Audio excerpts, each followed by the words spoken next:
This is the Business Storytelling Show, a top global marketing podcast listened to in more than 100 countries, live streamed on social media, and broadcast on DBTV.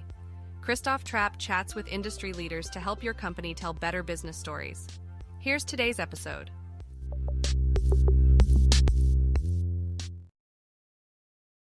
Hey, Business Storytellers, episode 640 on deck. Really appreciate you guys tuning in. 2 episodes today. Why not right before the holiday break here, talking to all these awesome guests. Today we're talking to Greg Stuart. He's the CEO at MMA Global. And his opinion is that most of us marketers don't know what the heck we're doing. So I don't know. I'm going to take it personal. But we will find out what he's talking about. Why is that? What's the role of AI? As all of you know, I love using different AI tools. Use them all the time. In fact, we're going to cut up this episode after the fact on Opus. So if you scan that code up there, you can give them a try. They create awesome sound bites. So let's get Greg out of the green room. I'm sure he's enjoying the free drinks, but I want to find out what makes him think that we don't know what the heck we're doing. Greg, welcome to the show. Christoph, appreciate it, my friend. Listen, I think actually when I said we don't know what we're doing, I think I used an expletive. So just, you missed the emphasis that I put up, but that's okay. It's the point's still made. You can use that if you like. Be my guest. We do have to mark this as no. I'll try to keep you out of the content management. I don't know, whatever. Yeah. I don't think they hold it against us too much, but who knows? But anyway, I appreciate you coming on. And so tell me about that. What's your, and I mean, I'm not saying I necessarily disagree 100%. I mean, but is it everybody? Does all the marketers, nobody knows what they're doing? Why is that? It is everybody. Here, let me reposition it though a little bit. So listen, I am a nonprofit trade association here for the greater good of major CMOs, including the likes, my board includes the likes of everybody from Visa to AT&T to General Motors to, et cetera, et cetera. Okay. What there are is that it's not that we don't know what we're doing, is that I don't think we've perfected the craft. I don't think we've sort of managed to assess all the dynamics of the insight and knowledge that we need to have and can have to be better at what we do. And so it's as much a lack of training and a knowledge gap. It's not that we don't know what we're doing. We know the best that we can for where we are now, but we can be better. I thank you for clarifying that and expanding on that, because so like the knowledge gap, it's kind of like you don't know what you don't know, I guess, or how do you know even, right? Or how do you even know what to focus on and where to go? So where do you see the shortcomings currently in marketing? What are people not, what are some of the common issues you see? There's a couple of areas where MMA really focuses. We get very fixated on measurement and attribution, focus on marketing org, data and customer experience, which, by the way, the leading marketing strategy of the future is customer experience. Just I can talk more about that, and AI. So we tend to pick areas that we think can have tremendously high impact on marketing's impact on the business, and we both uncover, discover, discard areas within that marketers know. And sometimes, just to be clear with you, sometimes it's gaps in our knowledge. This is the one that bothers me most. There are things that we think we know that just aren't so, Christoph. And that kind of bullshit's got to stop. The challenge we run into a little bit is I think most marketers are pretty articulate. They're gifted verbally, and they can explain anything. Doesn't mean it's fact. Yeah. It's an interesting statement, because I mean, I do the same thing, right? I come on in and I just play back your statement like that's how it is, right? Like this is how it is. And I'll say it very convincingly, whether I'm right or wrong. But let's talk about those 3 areas. Hey, Christoph, can I tell you a funny story on that side? So I used to, just a really funny one. I used to be at Y&R many years ago, right? And I had a boss who used to scream at me all the time. It was his style. And his basically thesis was that when the client was in the room, you had to give him an answer, right? And so we had a phrase that we used to call it, which was "be wrong, but be strong." So unfortunately, that's emblematic of the problem. So I learned under the training of that. Doesn't mean it's the right thing to do for making marketing better. Whatever. And I'm very familiar with that model as well. But why does that even happen? Is it just because we have to show the strength and that we know what we're doing, or why is that a thing? Okay. I gave a talk. I opened up, we do an event in Miami now. It's called the Possible Event. We believe eventually it will be the largest marketing event in all of the Americas, maybe worldwide, right? And I opened that event with a thesis that marketing is where the medical profession was in the mid 1800s when they thought bloodletting was a good idea. And let's remember here, Christoph, just to be fair, the medical profession thought that bloodletting was the right cure, was the right both health development and cure for what ailed you for a couple of thousand years, as far back as Socrates and Hippocrates too, by the way. So it wasn't like there isn't some foundation in that. And if you may or may not know, George Washington, our first president here in the U.S., died of bloodletting. They drained his blood. They thought they were curing him. They killed him. Okay. So that's where the marketing profession is. There's just too many things that we believe that sound good that we've never really assessed or debriefed on. And I can give you a bunch of examples of that if that would be helpful. Yeah, go for it. That'd be awesome. Yeah. So one is that I talk to at least 100, 150 CMOs a year, right? And I've not once had one in the last 3-4 years not tell me that the dynamics between long and short term, that there's tension within the marketing org around long and short term, between performance and brand marketing is usually how that gets sort of expressed. And everybody, so I mean, really, not one doesn't tell me it's a topic there. We don't know the answer to that question. And we don't so know. is that, so I was kind of waiting. The reason it took me a second to come back because I was like, I'm waiting for the answer. What's the answer? So the answer is we don't know. The answer is that we don't have data. There is no off-the-shelf methodology to measure that. And that question is that's not a go to Mars cold fusion problem, like we have to create new science. That's simply a math problem. We've never accumulated the data in order to do it.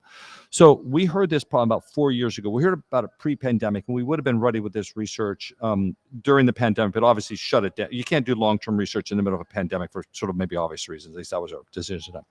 So we built a methodology. I raised a couple of $1 million, and we now have been in field with 2 brands, Kroger's and Ally Financials, Ally Bank. And we now understand that when you invest in brand today, what is that worth over time? And we built a brand new, very complicated methodology using multi-touch attribution. And by the way, just so your listeners know, I'm not going to sell you brand versus performance studies. I don't do that. I'm a trade association. I'll work with a brand if they want to do it. We might do a public study around it, but that's all I do. In this case, I might actually license this methodology off to somebody because I think there's a need in the marketplace for the reasons I mentioned. It doesn't exist. But we now know, because of a unique, never be done before approach, if you gain $100, for example, in brand today, I can tell you under some limited conditions, I don't know everything yet, that is worth maybe additional $150. So it's 2.5x. There's another thesis we're working with that we've seen in some of the data around one of the studies that suggests the multiplier might be as high as $5. So now I can go to the CFO and I can say, listen, I know you CFO maybe don't believe in brand. That would probably be kind of common. They're always a little suspicious of that kind of thing. But we can now say, here's the economics. So can we wait and invest in brands so we have a greater future? Or do you need me to run short term now? But now the CMO is co-investing decisioning with the CFO. And that's never been possible. It's always been us just kind of making stuff up and hoping they believed. Yeah, it's very true. It's very interesting that it's still such a challenge. I mean, there's plenty of brands out there that have proven that brand marketing works and content marketing works, and performance marketing works. But there's no question that brand worked. I mean, it shows up as an intangible on the balance sheet. So we've validated it financially. But does the CFO, does she or he know how to actually invest in that with returns? I'll give you another data point. What I just told you, the $1.50 to maybe as high as $5. And again, we're going to work under different conditions to different brands. There's a lot of still work to do, but it's the beginning of that knowledge. Well, and that's a fact. That is, I measured individuals' media exposure, their brand attitudes, and their sales performance over an almost 1 year period. Okay, it's same people. That's what's never happened before. Okay, what we believe and have projected out now, based on the early view of this data, is that brand over a 2 year period. This is what we believe. We don't know for a fact. We believe that over a 2 year period will out-deliver performance by plus 40%. So again, you go to the CFO and say, do we have the patience to make next year 40% higher? Or do I need to deliver short-term results now? Because I can do that, but now I've got tools in a toolkit that tell me how to adjust and change. And that is a data we've never known, ever.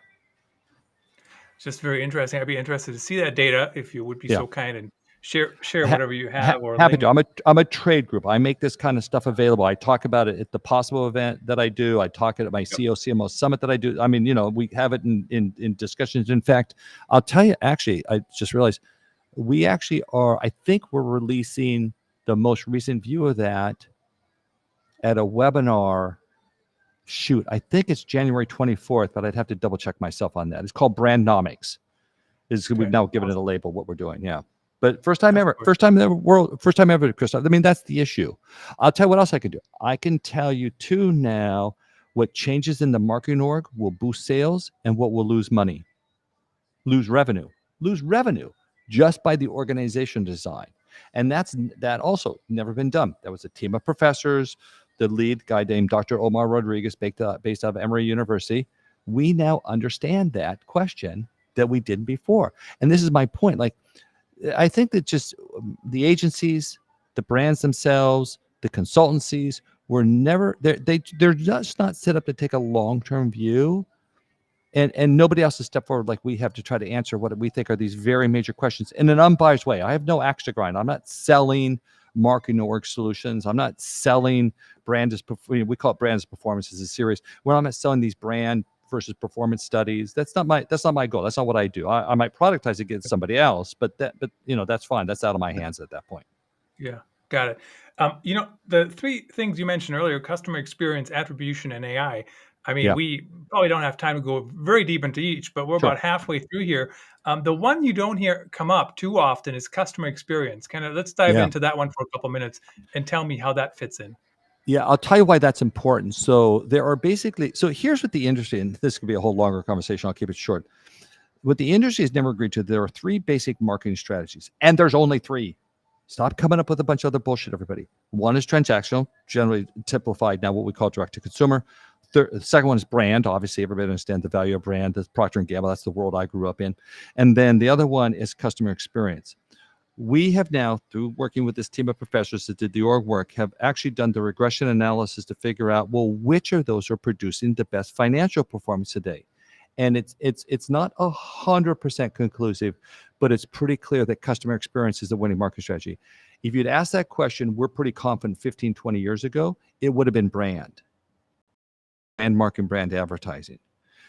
And so listen, but the world's going to change. AI, maybe that world's going to shift a little bit. I can talk about thesis around some of that. But this idea that customer experience is the winning marketing strategy, big deal. And by the way, just want to give those three marketing strategies. Doesn't mean you have to do one or not and not the other two. You could do a combination. You could be customer experience and brand. You could be direct to consumer and brand. It's a little more unusual. So there's different combinations of that, but there are really three core marketing strategies. And the issue is that you got to make sure you have the right CMO. Really important. That's what most CEOs screw up. We see that again and again and again. But then also you have to build the right capabilities to align to that marketing strategy. And that's what marketers have never had as a tool before. Let's dive into that for maybe 45 seconds here. Now I'm on I got my TV hat on. I want to fit all this stuff in, Greg. Let's get it done. I know. So much good stuff, really. So really quickly, what does the right CMO, what does that person look like in your opinion? Oh boy, that's wrong. So listen, funny story. I had a closed door meeting about 6 years ago when we were kicking off the marketing org. We opened, and by the way, in the room was the CMO of General Motors, Chobani, Dunkin' Brands, T-Mobile, Allstate. You get the list, right? Closed door session. And we said, guys, let's have just a 10-minute conversation about what is the role of marketing? What is the role of CMO? Christoph, after 1 hour, we realized nobody agreed. So if we're not, I know, you should laugh. If we don't agree amongst ourselves, what is the role of marketing, and we can't articulate that to the CEO, the CFO, and the board, that's where conflicts arises. And so what you have is people saying, you would never go and say, oh, go get me a tech guy or gal you would say, I need somebody who knows Ruby on Rails. I need to understand back end. I need to understand front end. There's a variety of different qualifiers we'd use. Marketing somehow has not distinguished itself. So we bring in these star celebrity, CMOs who then fail because they don't have the right capability. One, they haven't gotten alignment amongst the C-suite about what's the go-to-market strategy. And understand what that says. Like, take razors, for example, right? You've got Gillette and Harry's, exactly the same damn product, but totally different go-to-market strategies. One's direct to consumer, one is brand. The base, this is my point. The basics, marketing as an industry hasn't agreed, which is what the medical profession had to get its arms around, which is why then they ultimately went out and created, like, let's professionalize doctors. Let's make sure they're really well trained. Let's make sure they understand the basics. Let's make sure they're not killing people. Let's make sure they have the right processes and procedures. And that's a profession. Marketing's not really a profession, I'm afraid. It seems, maybe. It's so interesting. I mean, and then when I just heard you talk and listen to you go through the whole spiel there, I'm thinking, and then they have short-term goals that they have to hit today. Of course, nobody can succeed because it's just a mess and it's impossible and nobody agrees. Yeah. And it's like, how do I reach the goal with my podcast if I don't even know what the goal is, or how to reach the right people, or how to get the right guests? I mean, it's impossible. Correct, or do the right measurement. Listen, we survey this every year. There's still a lot of marketers who believe that last click attribution is a good idea. And by the way, I wrote the global impression measurement and click guidelines for the industry 20 years ago when I ran the IAB. So I set up this disaster that we have today. Last click attribution is the dumbest measurement in the world. I could go on and give you stories ad infinitum about why that's such a both why it's a bad idea and just horrible stories I've heard within companies. And yet still we use last click attribution as some measure of something. It has no relationship to salespeople, none whatsoever. Knock it off. Well, it's easy to measure. That's why people want to measure. It's easy to measure. Yeah. But that doesn't justify stupid, Christoph. That's the thing. And we and the problem is, and here, I'm being a little hostile to marketers. I should probably be careful. They are my members. The issue and by the way, I'm a marketer too. So just, I'm in this camp too. I've had to learn this stuff. And it's kind of why I think I run the MMA, is because I've been both concerned about my gaps in knowledge and the decisions I've made on behalf of marketers that just aren't right. I mean, listen, I founded multi-touch attribution. Rex Briggs is the guy who did the methodology in that. Then I made it the popular sort of methodology back 20 years ago, made that come to fruition as a way we've got to measure stuff. I mean, still only 52% of marketers use multi-touch attribution. It's crazy. It's crazy. You have to use MTA. There is no other better way to measure marketing media. And you need to do it because there's big gains to that. So I don't know. Whatever. Very interesting. Flying right through things here. Let's talk about AI for a moment. Yeah. What is the role of AI? And I'm a big fan. I try to use it appropriately. I guess that might be the right term, right? Now, it's not going to replace me. But I've created a deep fake of myself. This is me. I'm in a sling. I move my arm. It's going to hurt. But I try. The listeners don't know I asked whether or not this is because you had to hit a guest. That's what I was concerned of when I came on. So I'm a little worried here. You know what? Back in the day, we did on-site podcasts, and now we do all virtual. So the only thing I'm going to be hitting is that camera, which I can't even reach. But AI, tell me the role of AI. I think it's the most important. I think it's the most important revolution we're ever going to see in marketing. This is it, everybody. Game on. Let's go.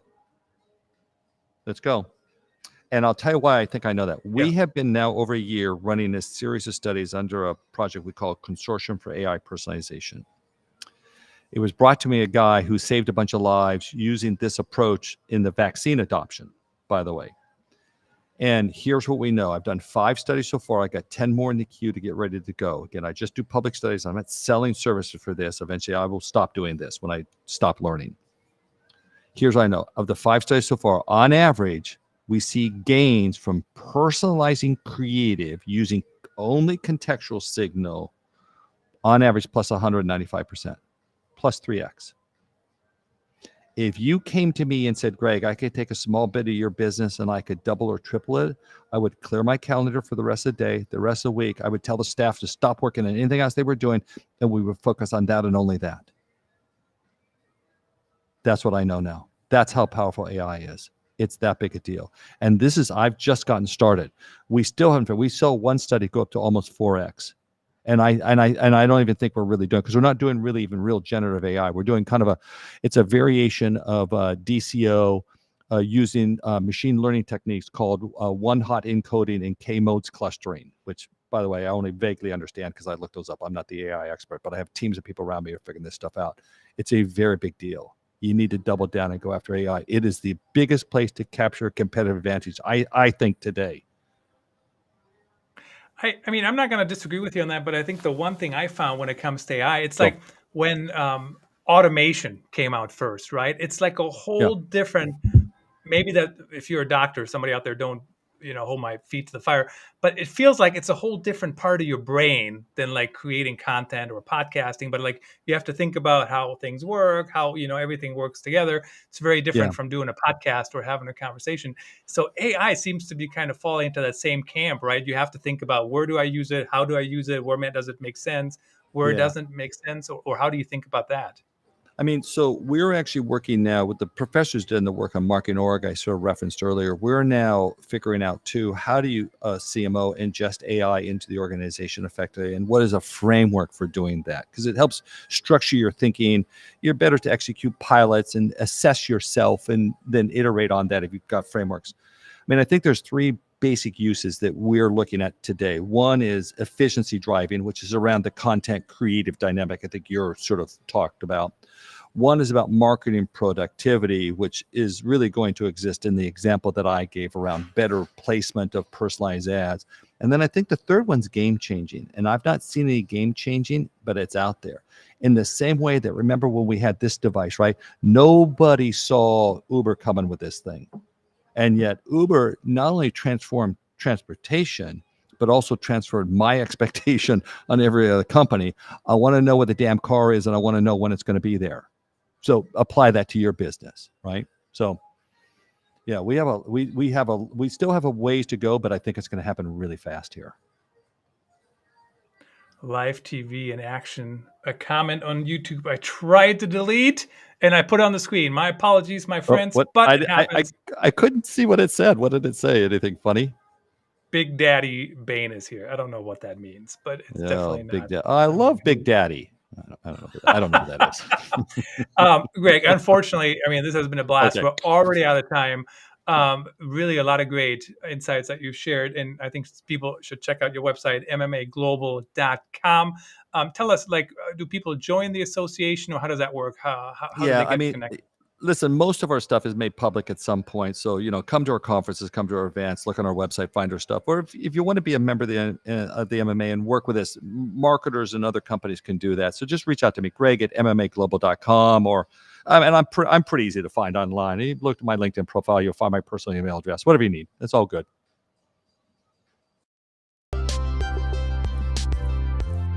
Thanks for tuning in. Please rate and review the Business Storytelling Show on your favorite podcast platform, and subscribe so you don't miss the next episode.